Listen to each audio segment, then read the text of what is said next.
Hello. I'm a violinist. I am a solo violinist. So, as a solo violinist, I am required to play solo pieces with or without an orchestra. Most of my pieces consist of with an orchestra or a small ensemble.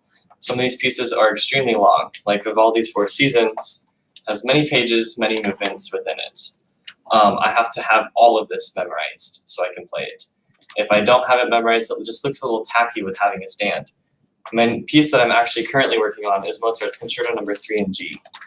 Today I just want to talk about my tips and tricks for how I go through my music and memorize it and have it parts memorized within 3 or 4 days is what it's usually for me. This piece that I'm playing is about 10, 11 minutes long.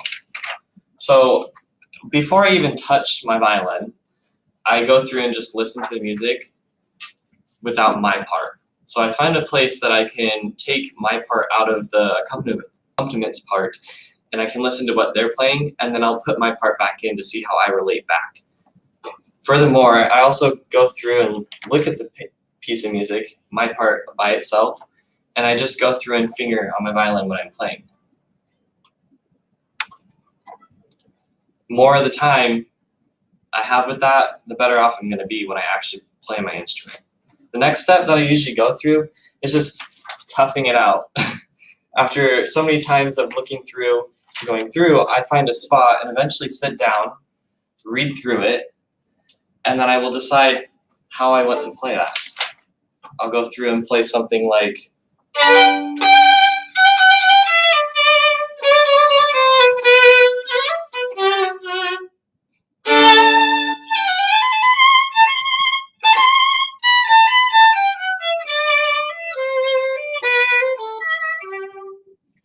after that goes through, I do that a couple times, and I decide if I want to do an up bow or a down bow here.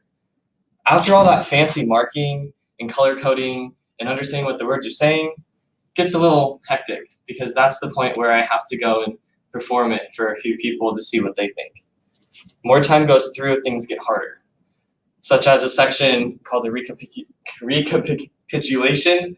It's just a recap of what you've really already played. But the only difference is here in Mozart, I play one melody, and then it comes back later in the piece, and it's a little bit different. It sounds minor. For instance, after that first opening phrase, I go straight into like an exposition.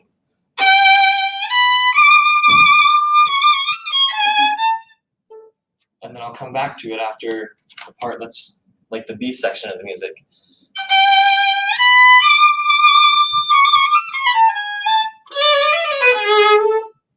May sound normal then, but it's actually not. I have grace notes, a couple sharps and flats there, but the pianist or the orchestra behind me is playing that.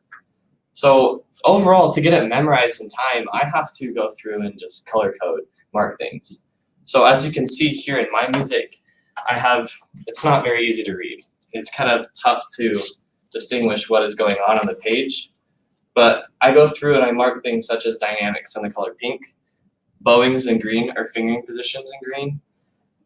Most of the time, if it's condensed bowing that I've changed, I mark it in orange. And then I have spots where it's a little tough for me to figure out how I'm going to get there on time or like what part of the bow I need to be in. A lot of it just comes to three main types of memorization. You have hearing, basically you hear it and you can mimic it pretty well. You have your part that I like to call working. Working on it is going through and just toughing it out many times and playing through it until it's memorized, which is not always the best idea.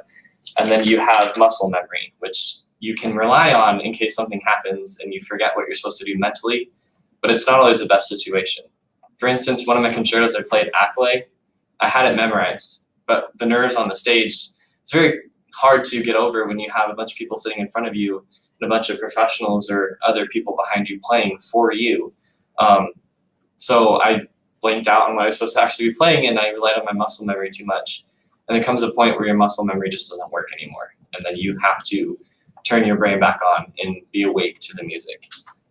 Memorizing is one of those things as a musician or a solo musician that is very important. It's like the air you breathe. You can make it and break it. You can play in a big orchestra for the rest of your life, or you can stand out and play as a solo. As a solo, it's a lot more work, very grueling and difficult, and it's not always easy because sometimes things don't work out the way you want them to. Hopefully you all will decide to pick up an instrument at some point, because for me, it's really just been about having fun and mentally challenging myself to break barriers that I set for myself. Thank you all.